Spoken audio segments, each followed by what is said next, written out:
नमस्कार। स्वागत है आप सभी का प्रेया क्लासेज में। आज जो हम बात करने जा रहे हैं वो बात करने जा रहे हैं वैदिक सभ्यता की। और वैदिक सभ्यता का जो टाइम पीरियड है वो माना गया है 1500 से लेकर के 1500 बीसी से लेकर के 600 बीसी तक का।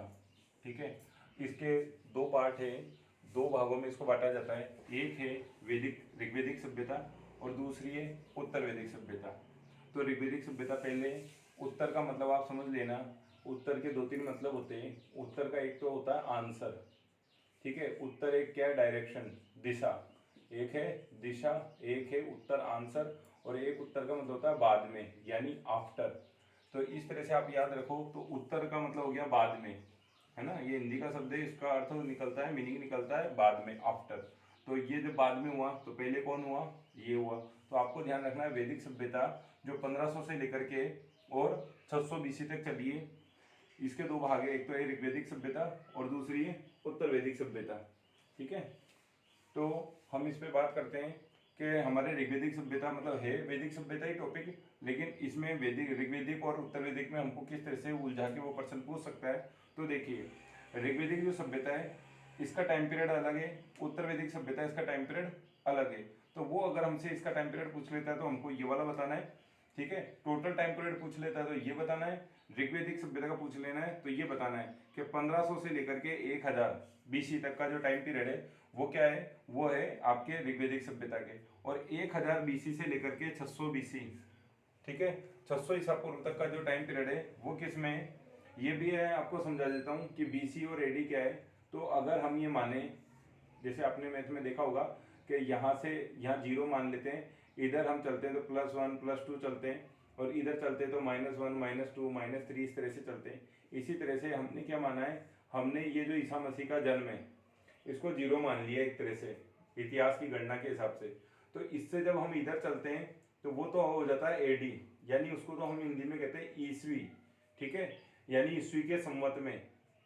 और यहाँ पे जो चलता है वो चलता है बीसी, इसको हम हिंदी में कहते हैं ई पू, यानी ईसा पूर्व। यानी ईसा मसीह का जन्म जो यहाँ पे हुआ उससे पहले की जो घटना है वो कहलाती है ईसा पूर्व। यानी कि ये जो 600 बीसी है ये कहाँ पे आया, ये आपके आएगा यहाँ पे। अगर मैं कहूँ 1000 तो 1000 कहाँ आएगा, 1000 आएगा यहाँ पे। जबकि मैं अगर इधर कहूँ 600 ईस्वी तो 600 ईस्वी यहाँ आएगा और इसके बाद में फिर आएगा 1000। ठीक है, तो आपको ये ध्यान रखना है कि ये वाला जो टाइम पीरियड है और ये वाला जो बढ़ता हुआ पीरियड है, तो ये वाला जो पीरियड था इसका टाइम पीरियड 1000 से लेकर 600 बीसी या ईसा पूर्व का, ईसा मसीह के पहले का, ईसा मसीह के जन्म से पहले की बात कर रहे हैं हम। तो उस समय का टाइम पीरियड है 1000 से लेकर 600 ईसा पूर्व। उस समय हमारी कौन सी सभ्यता थी, तो उत्तर वैदिक सभ्यता थी। अब पहला प्रश्न तो ये बनता है, वैदिक सभ्यता का टाइम पीरियड 1500 से लेकर के 600 बीसी या ईसा पूर्व। फिर ऋग्वैदिक सभ्यता 1500 से 1000 और 1000 से 600, ये उत्तर वैदिक हो जाएगी। फिर दूसरा प्रश्न जो हमारे बनता है वो हमारे से ये पूछा जा सकता है कि ऋग्वैदिक काल में किस ग्रंथ की रचना हुई। तो आपको ध्यान रखना है इस काल में सिर्फ एक वेद, वैसे वेद है चार, वेद है चार, ऋग्वेद, यजुर्वेद, सामवेद और अथर्ववेद। ठीक है, लेकिन आपको क्या पूछा जा सकता है, आपको पूछा जा सकता है कि ऋग्वैदिक सभ्यता में किसका जन्म हुआ, यानी कौन सा वेद रचा गया। तो आपको ध्यान रखना है, ये देखो यहाँ पे भी ऋग्वेद लिखा हुआ है, ये ऋग्वेद, और ऋग्वेद लिखे जाने की वजह से ऋग्वैदिक सभ्यता कहलाई। ठीक है, और ये जो तीनों वेद है, अब पर्सन क्या पूछेगा, पर्सन ऐसे पूछ लिया जाएगा आपसे कि निम्न में से कौन सा वेद, मतलब जो क्या कहते हैं, निम्न में से कौन सा वेद, ये चारों वेद दे देगा आपको, आपको पूछ लेगा निम्न में से कौन सा वेद उत्तर वैदिक काल में नहीं लिखा गया। तो ये वाला वेद उत्तर वैदिक काल में नहीं लिखा गया। और ये तीनों वेद कहाँ लिखे गए, ये तीनों के तीनों वेद उत्तर वैदिक काल में लिखे गए। तो ये तीन वेद जो लिखे गए, ये तीन वेद उत्तर वैदिक काल में। फर्स्ट वीडियो में मैंने आपको बताया था ऋग्वेद क्या है, तो ऋग्वेद का जो उपवेद है वो आयुर्वेद है। उस वीडियो में मैंने आपको बताया कि ऋषियों की आयु लंबी होती है। ऋग्वेद में हमको मंत्रों से संबंधित चर्चा मिलती है, सूक्त मिलते हैं। ठीक है, सामवेद क्या है, सामवेद यानी संगीत प्रधान वेद है ये। ठीक है, इसका जो उपवेद है वो भी मैंने आपको उसमें ट्रिक से बताया है कि जो संगीत प्रधान वेद है, तो इसका जो उपवेद है वो क्या है, गंधर्ववेद है। यजुर्वेद, इसका जो उपवेद है वो है धनुर्वेद, और जो अथर्ववेद है इसका जो उपवेद है वो है शिल्पवेद। ठीक है, तो अब आपसे प्रश्न पूछा, एक और पूछा जा सकता है कि निम्न में से कौन सा वेद सबसे बाद में लिखा गया। तो ध्यान रखना है कि सबसे नवीन वेद या नवीन पूछ ले सबसे नवीन, क्योंकि जो सबसे बाद ही बाद में है वो सबसे नवीन है, तो नवीन वेद पूछ लिया है, या पूछ ले सबसे बाद का वेद कौन सा है, तो आपसे ये भी पूछा जा सकता है। ठीक है, अगर आपसे पूछ ले कि इन चारों को क्रम से जमाओ, ऐसा भी पूछा जा सकता है। तो आपको ध्यान रखना है, नंबर 1 पे ये लिखा गया, नंबर 2 पे ये लिखा गया यजुर्वेद, नंबर 3 पे ये लिखा गया, और नंबर 4 पे ये लिखा गया, यानी सबसे बाद वाला वेद या सबसे नवीन वेद ये है। फिर हम बात करते हैं ऋग्वेद में कितने मंडल है। ठीक है, निम्न में सत्य कथन असत्य कथन, इस तरह का क्वेश्चन बना सकता है एग्जामिनर, तो वहां आपसे पूछ लेगा कि इसमें 8 मंडल है 10 मंडल है, तो आपको ध्यान रखना है कि ऋग्वेद में कितने मंडल है, तो ऋग्वेद में 10 मंडल है। और जो 10वां मंडल है, ठीक है, उस 10वां मंडल क्या है, उस 10वें मंडल में एक शब्द है पुरुष सूक्त, और इस पुरुष सूक्त में हमको क्या मिलता है, तो इस पुरुष सूक्त में हमको वर्णन मिलता है कि एक विराट पुरुष है, एक विराट पुरुष है, विराट ये नहीं होता बहुत बड़ा पुरुष है, या कई किताबों में ब्रह्मा भी लिखा हुआ है कि एक विराट पुरुष या ब्रह्मा के ये 4 बातें इनको भी मिसमैच करने वाला दे देता है। तो आपको याद रखना है कि ब्रह्मा के मुख से कौन जन्मे, ब्राह्मण, इसीलिए कहा जाता था प्राचीन काल में, ठीक है, वैसे साइकोलॉजी कहती है कि ऐसा कुछ नहीं है, लेकिन प्राचीन काल में कहा जाता था कि जो ब्राह्मण है वो मुख से जन्मे, इसलिए वो ज्यादा इंटेलिजेंट होते हैं। जो क्षत्रिय है वो क्षत्रिय भुजाओं से जन्मे, इसलिए क्षत्रियों की भुजाओं में बहुत बल होता है, क्षत्रिय बहुत शक्तिशाली होते हैं। जांग यानी जंगा, ठीक है। तो वैश्य लोग व्यापार किया करते थे, इनका कर्म था व्यापार करना। तो व्यापार करने के लिए आप जानते हो कि पहले के टाइम पैदल चला करते थे, आजकल तो हवाई जहाज में चले जाते हैं। तो उस समय क्या कहते हैं, पैदल चल के विदेश तक जाते थे व्यापार करने के लिए। तो चलने के लिए आप जब ज्यादा चलते हो, आपके तो मेरी जंगा दुख रही है, जांग दुख रही है, तो चलते कहीं से, जांग यानी पाँव दुखेगे तो जांग हो गई। और पैर यानी पैर के जो नाखून है या अंगूठा है, वहां से कौन जन्म लिए, शूद्र। इसलिए शूद्रों को ये कहा जाता था कि ये इन तीनों वर्णों की क्या करेंगे, सेवा करेंगे। इसलिए पढ़ने का अधिकार केवल इन 3 वर्णों को दिया गया था, ब्राह्मण क्षत्रिय वैश्य को, शूद्र को अधिकार नहीं था। शूद्र को ये कर्तव्य था कि आप क्या करोगे, आप इन तीनों की सेवा करोगे। ठीक है, ब्राह्मण का कर्म क्या था, ब्राह्मण का कर्म था दान लेना, ठीक है, दान देना भी था। और क्षत्रिय को कर्म था दान देना, इनका कर्म था शिक्षा देना, ठीक है, इसलिए ये शिक्षा लेते थे। ये 8 वर्ष की उम्र में पढ़ने चले जाते थे, ठीक है, ये चले जाते थे 10 वर्ष की उम्र में पढ़ने, और ये चले जाते थे 12 वर्ष की उम्र में पढ़ने के लिए, और इनको पढ़ने का अधिकार ही नहीं था।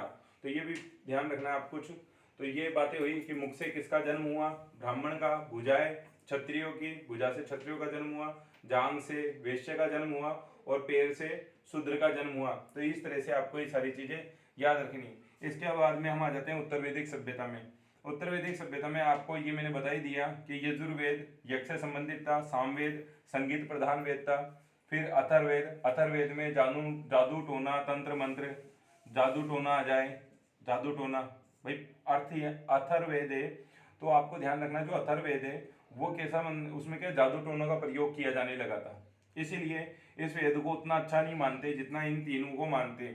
और इसी कारण से इन तीनों को हम, ठीक है, मैं यहाँ लिख देता हूँ, इन तीनों को हम वेदत्रयी भी कहते हैं। वेदत्रयी,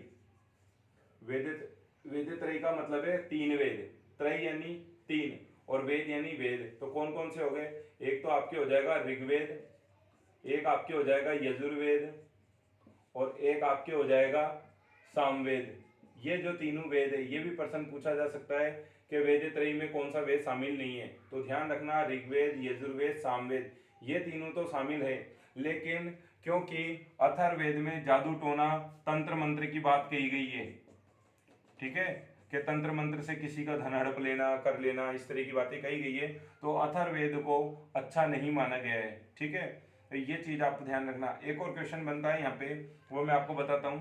प्रश्न ऐसे बनता है कि ऐसा कौन सा वेद है, ये चारों वेद है, लेकिन इन 4 में से ऐसा कौन सा वेद है जिसका नाम किसी ऋषि के नाम पे रखा गया है। तो ध्यान रखना अथर्ववेद, क्योंकि ये ऋषि थे अथर्वा, इन ऋषि का नाम था अथर्वा, तो ये ऋषि के नाम पे इस वेद का नाम रख दिया गया है। इनका नाम था अथर्वा, इन्होंने ये वेद लिखा, इसी वजह से इस वेद का नाम रख दिया हमने अथर्ववेद। तो यहाँ से भी आपके 2-4 प्रश्न बनते हैं। जादू टोना तंत्र मंत्र अथर्ववेद में, सबसे बाद का वेद तो अथर्ववेद, नवीन वेद तो भी अथर्ववेद, अथर्वा ऋषि ने कौन सा लिखा, या किस ऋषि के नाम पे, कौन सा वेद है जिसका नाम किसी ऋषि के नाम पे रखा गया, तो भी अथर्ववेद। इसके बाद में उत्तर वैदिक सभ्यता में ब्राह्मण साहित्य लिखा गया। ब्राह्मण साहित्य क्या था कि जो वैदिक सभ्यता में ये वेद थे ये सारे संस्कृत में थे, कठिन थे। जैसे आप जानते हो किताबों का समझ में नहीं आता, बच्चे लास्ट टाइम पे सीरीजें ले आते, सीरीजों का समझ में आ जाता है, इजी लैंग्वेज होती है। तो उसी तरह से ये जो वेद थे तो इनकी भाषा बड़ी क्लिष्ट थी, बहुत विद्वान व्यक्ति इन चीज़ों को समझ सकता था। तो ब्राह्मण लोग थे, उन्होंने क्या किया, ब्राह्मण साहित्य या ब्राह्मण ग्रंथ, इनको हम ब्राह्मण ग्रंथ भी कह देते हैं, तो ब्राह्मणों के द्वारा लिखे गए थे इसलिए, और इसका सरल अनुवाद था, सिंपल भाषा में मेन मेन सार बातें थी, इसलिए इसको हम ब्राह्मण ग्रंथ भी कह देते हैं। ये भी उत्तर वैदिक काल में लिखे गए। एक है आरण्यक। आरण्यक का मतलब, अरण्य का मतलब होता है जंगल, तो इनको जंगल में बैठ के लिखा गया था। आपसे प्रश्न पूछ लेगा कि ऐसे कौन से विषय वस्तु है, ठीक है, वैदिक साहित्य का कौन सा भाग है जो जंगल में बैठ करके लिखा गया, तो ऋषि मुनि ने तपस्या की और जंगल में एकांत में बैठ करके इनकी रचना की है, इसलिए इसको हम कहते हैं आरण्यक। तो जंगल को हम कहते हैं अरण्य। अगर आपको ये ध्यान है, हिंदी का पर्यायवाची कि जंगल को हम अरण्य कहते हैं, तो अरण्य से आरण्य का आप आसानी से याद रहेगा। इसके बाद में अंतिम उपनिषद। तो जो वैदिक साहित्य का जो अंतिम भाग है, सबसे अंत में लिखा हुआ है, तो इसी को, इसलिए इसको हम क्या कह देते हैं, इसको हम कह देते हैं वेदांत।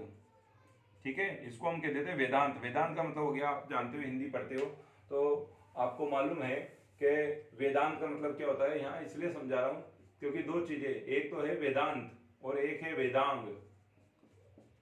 एक तो है वेदांत यानी वेद प्लस अंत, यानी वेदों के अंतिम भाग।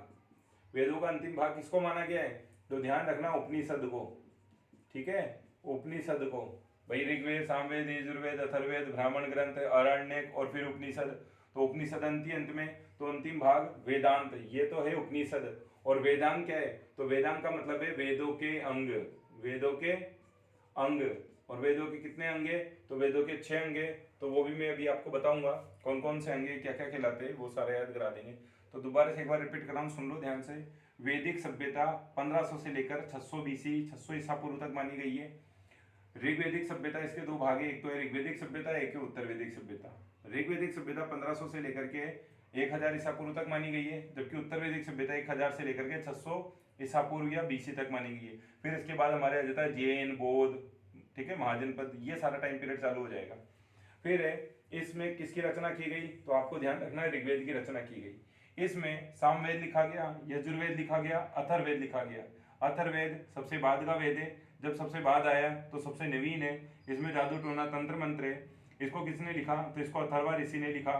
फिर ब्राह्मण साहित्य, फिर जंगल या एकांत में बैठ के कौन से ग्रंथ लिखे गए, तो आरण्यक लिखे गए। फिर है उपनिषद। तो वेदों का अंतिम भाग क्या कहलाता है, ये प्रश्न पूछा हुआ है, तो इसलिए पूछा जा सकता है कि वेदों का अंतिम भाग क्या कहलाता है, तो आपको ध्यान रखना उपनिषद, ठीक है। और उपनिषद में किसकी चर्चा है, तो आप याद रखने में, उपनिषद में इसकी चर्चा है दार्शनिक बातें, यानी दार्शनिक बातें, फिलोसफी की बातें, किसमें, उपनिषद में, ठीक है। तो उपनिषद में दार्शनिक बातों की चर्चा मिलती है। फिर ये समय अवधि हो गई, और ये मैंने आपको बता ही दिया कि 10वें मंडल में, तो ये भी एक इंपॉर्टेंट प्रश्न है, बहुत परीक्षाओं में पूछा गया और आपके रीट में इंपॉर्टेंट है, ये पूछा जा सकता है, इसको याद रखना। ऋग्वेद के 10वें मंडल में पुरुष सूक्त में हमको ये वर्णन मिलता है कि ब्रह्मा या विराट पुरुष के मुख से ब्राह्मण जन्मे, भुजा से क्षत्रिय जन्मे, जांग से वैश्य और पैर से शूद्र जन्मे। तो इस तरह से ये सारी बातें आपको ध्यान होनी चाहिए। अब मैं आपको बताता हूँ वेदांग या वेदों के अंग कौन कौन से माने गए, इस पर भी पूछा जा सकता है आपसे, क्योंकि हमारे वैदिक सभ्यता या वैदिक साहित्य जो उसमें लिखा गया है, तो इससे संबंधित देखो मैं आपको बताता हूँ। अभी वेदांग 6 माने गए और उसमें हमारे एक शिक्षा भी है। देखो ये है वेदांग यानी वेदों के अंग, और वेदों के अंग कितने माने गए, 6 अंग माने गए। अंग का मतलब है किसको क्या कहते हैं, तो अभी आपको याद हो जाएगा। नंबर 1 हम यूं कहते हैं शिक्षा, कल्प, छंद, निरुक्त, ज्योतिष और व्याकरण, ये 6 चीजें हो गई हमारे सामने। वेदांग क्या है, तो आपको ये याद रखना है, शिक्षा, कल्प, छंद, निरुक्त, ज्योतिष और व्याकरण। अब अंग यानी किसको क्या माना गया है, वेदों की आंख किसको कहते हैं, कान किसको कहते हैं, ठीक है। तो ये भी मैं अभी आपको याद करा देता हूँ। देखो शिक्षा, शिक्षा को हम कहते हैं वेदों की नाक, वेदों की नाक कहते हैं, तो नाक ही लिखेंगे यहाँ। कल्प, तो कल्प को हम कहते हैं हाथ, क्या कहते हैं, हाथ। छंद, छंद को क्या कहते हैं, पैर, छंद को क्या कहते हैं, पैर, ठीक है। निरुक्त, निरुक्त को हम कहते हैं कान, निरुक्त को हम क्या कहते हैं, कान। ज्योतिष, ज्योतिष को हम क्या कहते हैं, आंख, ज्योतिष को हम क्या कहते हैं, आंख। और व्याकरण, व्याकरण को हम क्या कहते हैं, तो व्याकरण को हम कहते हैं मुख। तो अगर आपको इस तरह से दे दे मिसमैच करने वाला, वैसे नहीं देगा, बहुत टफ है, आपसे डायरेक्ट पूछेगा। आपसे क्या पूछा जा सकता है, आपसे ये पूछा जा सकता है कि वेदों के अंग कितने हैं, तो ध्यान रखना। 6 पर्सन दे दे कौन कौन से, तो 3 इनमें से दे देगा, एक कुछ भी लिख देगा। तो आपको ये याद रखना है, शिक्षा, कल्प, छंद, निरुक्त, ज्योतिष और व्याकरण, ठीक है। हो सकता है सेकंड या कभी आप दो तो वहाँ ऐसा दे दे मिसमैच करने वाला, तो मैं आपको याद करा देता हूँ। इधर देखो भी याद हो जाएगा, समझो ध्यान से। अभी ट्रिक बताते हैं आपको। शिक्षा हम क्या कहते हैं, घर वाले क्या कहते हैं, पढ़ ले, पढ़ ले नहीं तो मेरी नाक कटवाएगा क्या। पढ़ ले, पढ़ ले यानी शिक्षा ले ले, नहीं तो मेरी नाक कटवाएगा क्या। तो शिक्षा क्या हो गई, नाक, ठीक है। दूसरा कल्प, तो हम क्या कहते हैं, कर, कर पानी, ठीक है। कर यानी हाथ, कर यानी हाथ, या टैक्स कहीं से चुकाते हैं, कमाते कहीं से, हाथों से, तो हाथ हो गए। फिर छंद, तो छंद की जगह याद रखना छम छम, छम छम पायल, और पायल कहीं में पहनते हैं, पैर में। निरुक्त, निरुक्त का मतलब आप याद रखना, निरुक्त की जगह आप याद रखना निरुत्तर। निरुत्तर कब हो गए, सुन के, तो सुनेंगे कहीं से, कानों से। हमने सामने वाले की कोई बात सुनी, हम बहुत गुस्से में थे कि ऐसा कहेंगे ऐसा कहेंगे, लेकिन माना टीचर क्लास में आया या माना पापा जी घर पे आए, हम सोच रहे थे पापा इतने लेट हो गए, क्यों हो गए, हम गुस्सा करेंगे। जैसे ही पापा की बात सुनी कि एक्सीडेंट हो गया, तो हम क्या हो गए, निरुत्तर हो गए। तो सुनने के बाद हुए, सुनेंगे कहीं से, कान से। ज्योतिष, तो ज्योतिष क्या है, आंख। कैसे याद रखेंगे, हम कहते हैं कि उसकी आंखों की ज्योति चली गई, तो ज्योति से, ज्योति कहीं में होती है, उसके आंखों में ज्योति आ गई, ज्योति चली गई, तो आंख। फिर व्याकरण, अभी कैसे याद करोगे, सिंपल सा, बिल्कुल देखते ही याद आ जाएगा आपको। देखो अभी याद कराते हैं, ये क्या लिखा है, व्याकरण। अब देखो, अगर मैं आपको कहूं कि भाई रसगुल्ला खाओगे, तो हम क्या, जब हमारा मुंह कैसे खुलेगा, ऐसे, ठीक है, ऐसे खोलेंगे मुंह रसगुल्ला खाने के लिए, तो ऐसे आकार में हमारा मुंह खुलेगा। तो मुख कैसे हो गया, मुख, तो व्याकरण, तो व्याकरण लिखेंगे तो ऐसे लिखेंगे व्याकरण। तो ये ऐसे हमारा क्या हो गया, मुंह खुल गया। मुंह हम ऐसे ही खोलते हैं रसगुल्ला खाने के लिए, तो ये क्या हो गया, इसको देखते ही आपको याद आना चाहिए, ये क्या है, मुख है हमारा। तो इस तरह से याद हो जाएगा। शिक्षा लो नहीं तो नाक कट जाएगी, पढ़ लो। कल्प कैसे, कर, कर यानी हाथ। छंद, छम छम, तो पैर, ठीक है। निरुक्त, निरुत्तर हो गए, सुन के, सुनेंगे कहीं से, कानों से। ज्योतिष, तो ज्योति, ज्योति आंखों में होती है। व्याकरण, तो व्याकरण, तो जब हमको कोई खाने की बात कहें, तो इस तरह से हम क्या खोल लेते हैं, मुख खोल लेते हैं। गुलाब जामुन खाना है, पतासी खानी है, तो ऐसे मुख खुलता है ना, ऐसे, ऐसे बंद थोड़ी रहता है, बंद तो रहेगा नहीं, उस टाइम हम खोलेंगे, और हमारे मुख की आकृति आप देख लो इसी तरह से बनेगी जब मुख खोलेंगे। तो इसकी आकृति को देखते हमको याद आ जाना चाहिए क्या है, मुख है। तो ये आई होप आपको याद हो गए होंगे। अगर आपको याद हो गए तो आप लाइक बटन दबा सकते हैं। Thank you.